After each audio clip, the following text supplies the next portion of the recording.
have to read the screen because I have a large video in the background that helps me read the screen, but since I'm working off of paper, that's not necessary this morning. I do have a problem with bandwidth. That may be why my audio doesn't work on the computer. So I hope everybody can hear me over the telephone, and we'll go ahead and get started. Is everybody able to hear me? Let me get that straight first. Okay, good. Yes. The Clallam County is a home rule charter county. It's one of 7 in the state.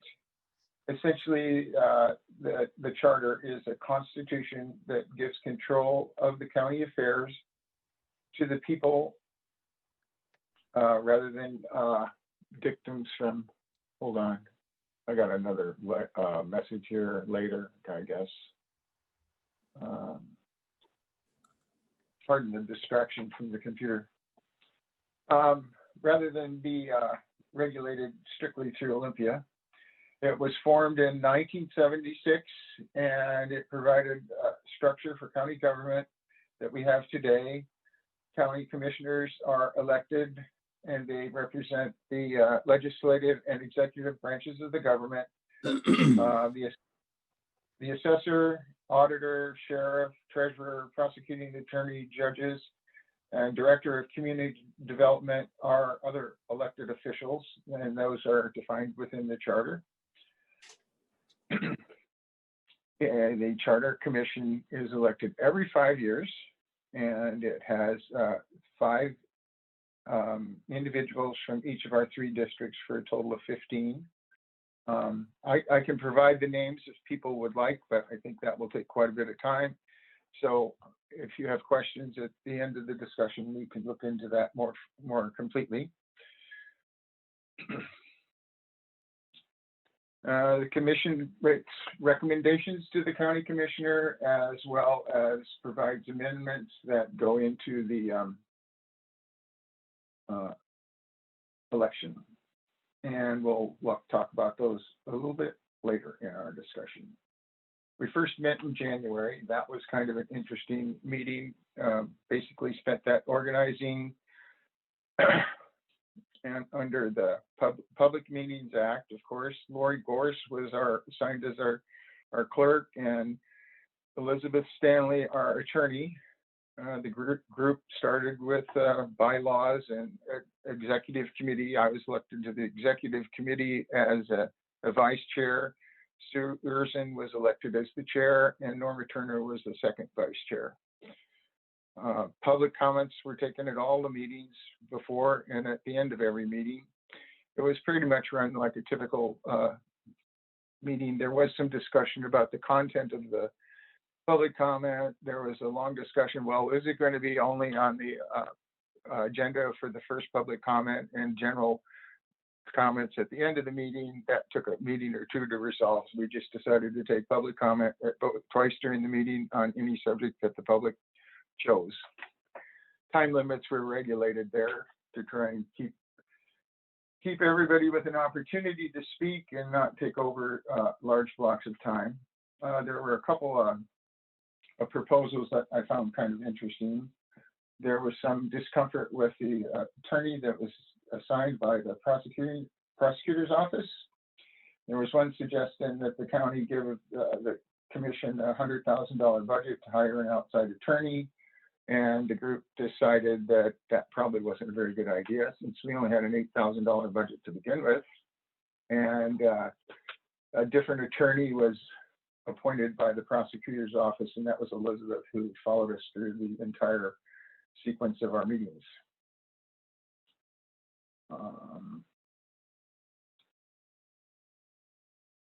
We started after our organization to enlist the ideas from the different commissioners on what they thought would be issues that would be worth considering,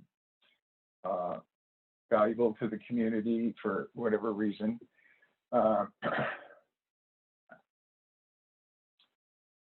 And again, we had 2 categories. We had the amendments that were going to go on the ballot in either 2020 or 2021. And we have recommendations to the commissioners.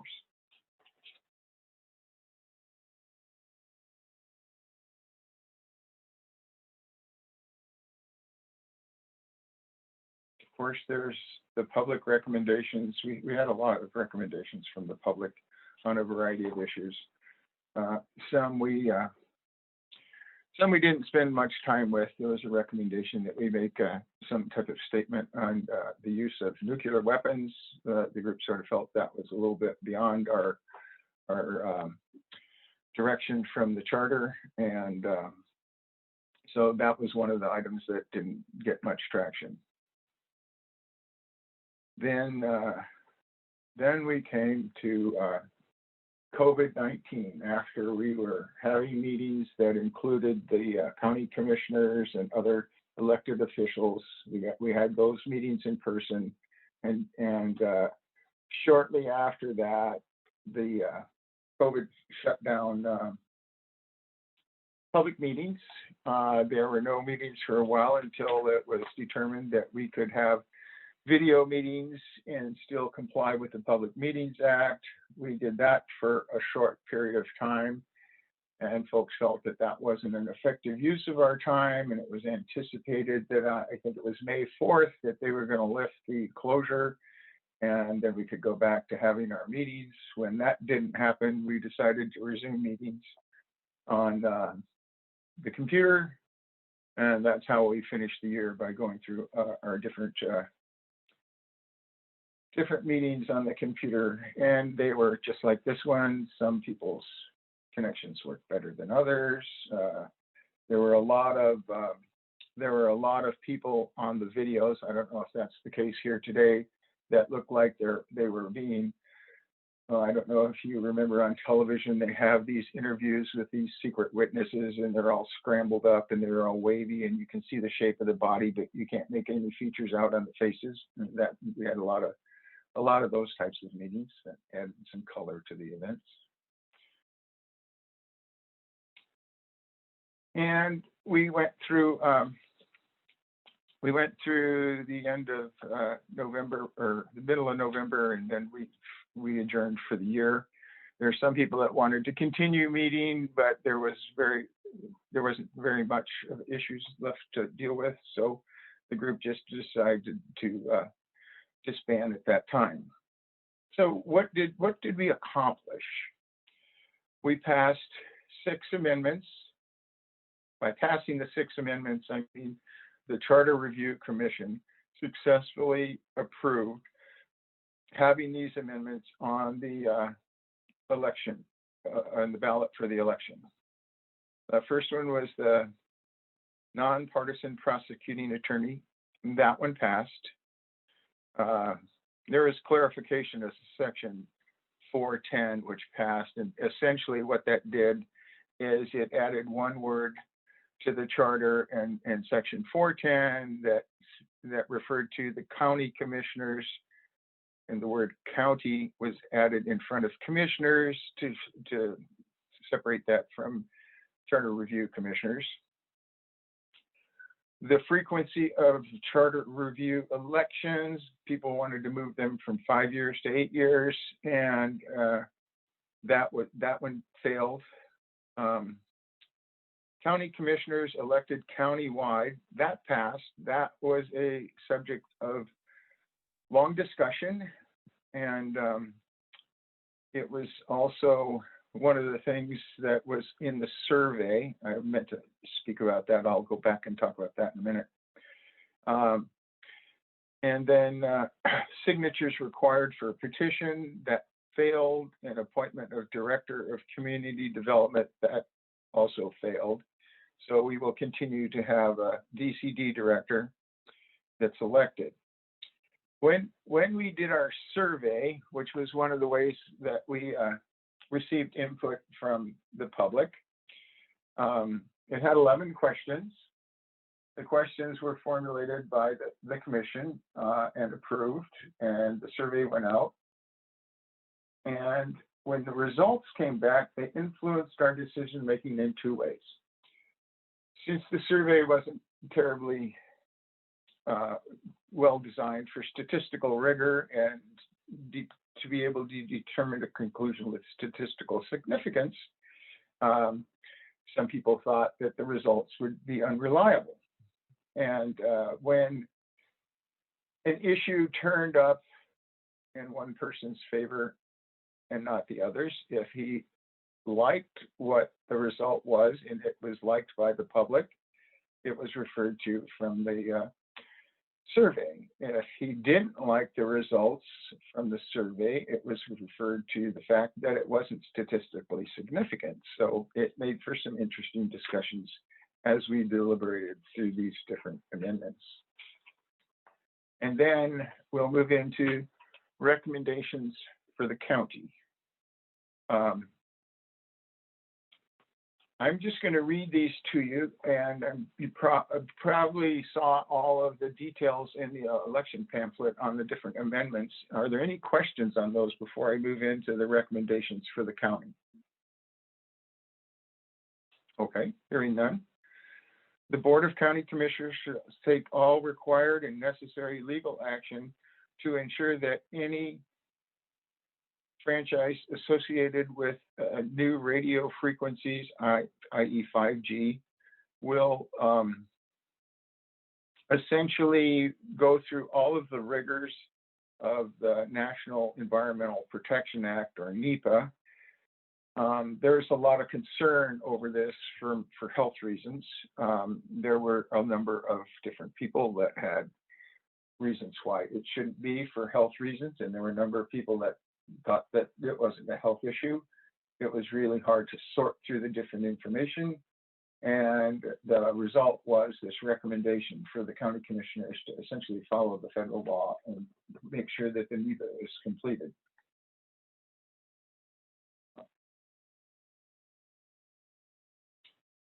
The next one was the commission recommended increased monitoring of Department of Natural Resources Management and Forest Trust lands by hiring a forester. There's some difficulty in understanding how the Department of Natural Resources does their planning and budgeting. And there's also some concerns over the forest inventory and silvicultural treatments. And it was thought that by hiring a forester that could investigate the management activities of the Department of Natural Resources, this person would work for the county and report to the commissioners. And all of these recommendations have, except the last one, which will be presented Monday, have been considered by the commissioners, and sometime in January or February, they hope to provide a public statement on how they're going to react to those recommendations. The Charter Review Commission on Homeless recommended in 2020 that the county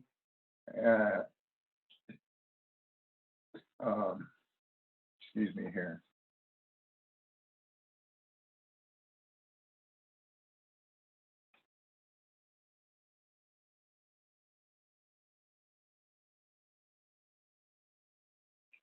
The Board of Commissioners directed the community development shall join and agree on commission's third-party review of the county ordinances.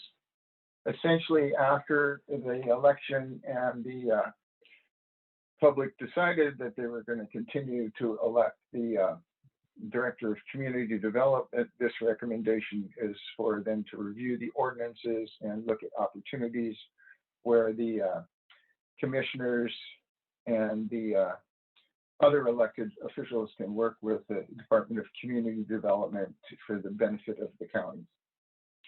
And the recommendation that will go before the board next Monday, the 14th, is on ranked choice voting. That's if you're not familiar with that, if there's 3 or 5 people running for a particular office, and when you vote 1, 2, 3. So if the first one drops out or something, your vote would count for the second one. And so you can attend the work session on Monday if if you're interested in that. And that is essentially the work we did and how we did it. And hopefully, if you have any questions, I can answer them.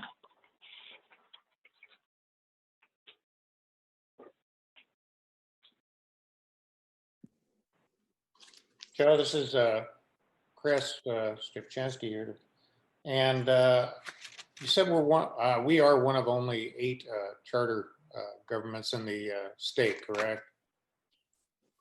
I think it's 7, yeah. But yeah. So do we take recommendations from other charter governments as far as how does that work with the other charter governments? Is there any kind of do you keep in touch with those, or I mean, since we're is there any recommendations that we pull from each other and for what we do here? We did not work with the other counties directly. We looked at some of how they operated, and took some of that and incorporated it into our bylaws. But for a large extent, there's no getting together between the counties and talking about their different way that they manage their charters. Some meet, for example, less frequently than Clallam counties. We're every 5 years. And there's some that are 7 or 8. That was kind of the thinking behind a recommendation to change the schedule, which did not pass. And it's because people were thinking if you go through, you got a 4-year election cycle and you're in the 5th year charter cycle, maybe you need to have 2 election cycles to see if the activities from the one charter were successful at the next charter. But that didn't pass, so we ended up with a continuation of the same program of electing charter review commissioners every 5 years. Thank you. You know, if I could add a little You're something there, just from my own experience as administrator over the years that I was there, the 12 years that I was in that position, I talked with my fellow administrators and the few executives, county executives, many times about charters. And what was real interesting to me was there's pros and cons to being a charter county versus being a non-charter Right. county, or a charter city for that matter. Anybody who wants to go into that, there's some real pros and cons from an administrative standpoint. And I can tell you that there 2 counties during my 12 years, 2 counties turned themselves into charter counties during the 12 years I was there.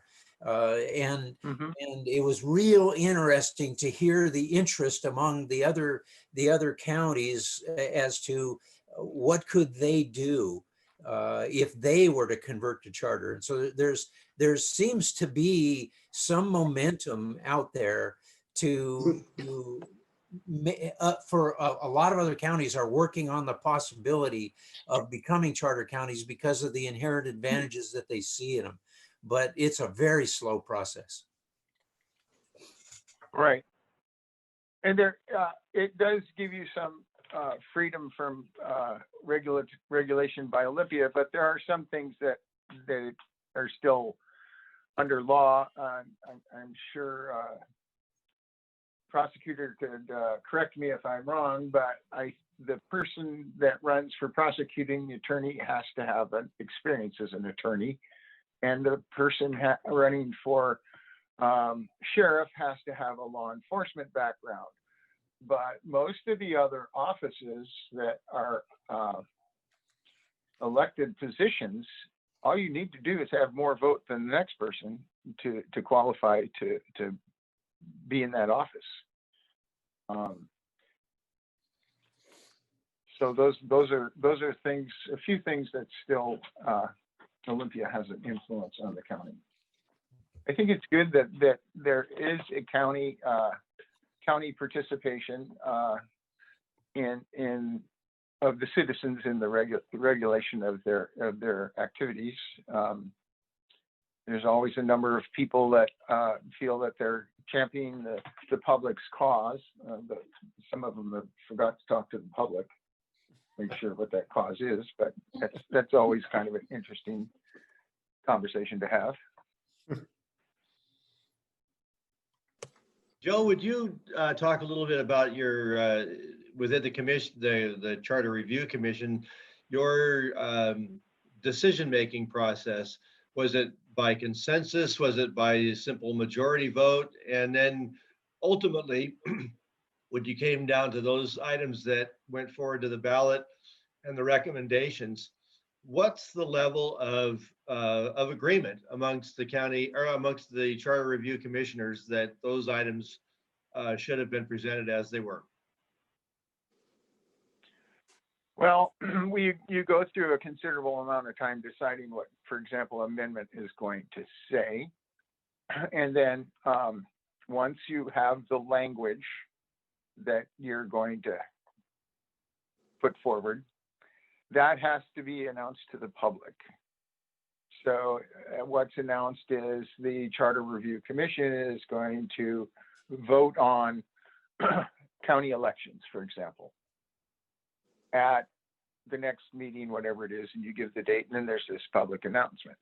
And when you go to the next meeting, then you can vote on the words that were presented. You can't go into the meeting and say, well, I want to tweak this amendment. That's the amendment that went to the public, and that's what you vote on. And then it's a simple majority. You have to have a minimum of 8 people to have a quorum, and then if the vote is taken, it's taken as a majority vote. I think if you change some things in the charter, you need a 2/3 vote, but those were never an issue on the work that we did. It was all majority vote for everything from when we were going to have a special meeting to the amendments that we actually got onto the ballot. Does that answer your question? Yes, thank you very much. As you and I both know, we've been involved in a lot of different processes, and some by consensus and some by vote, and there's always a contrast in how things are handled. So yeah, you answered it well. Thanks. Joe, could you talk about what your experience was like participating in this level of democracy? One of the things about Charter Review Commission is it's an opportunity for ordinary citizens to have a direct and ostensibly powerful way to participate in self-determination. And I'd like to know how you experienced that.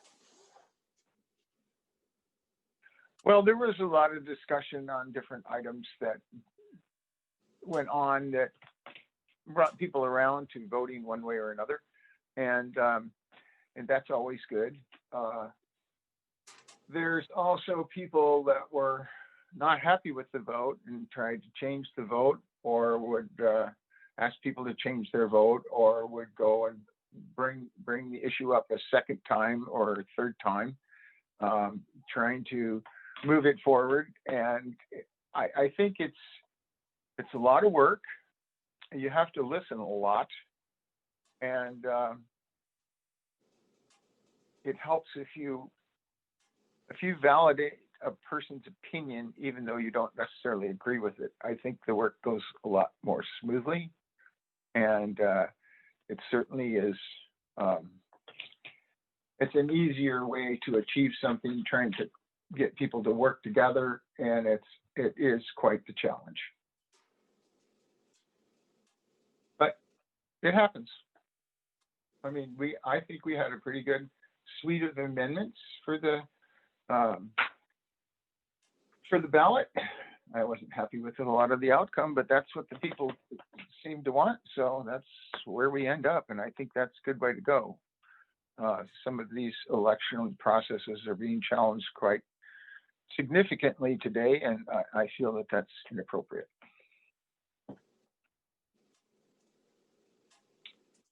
Other questions?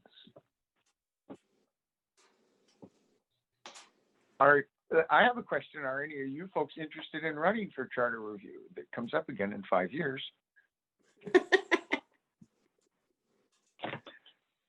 I know Laurel said she coerced me into doing this.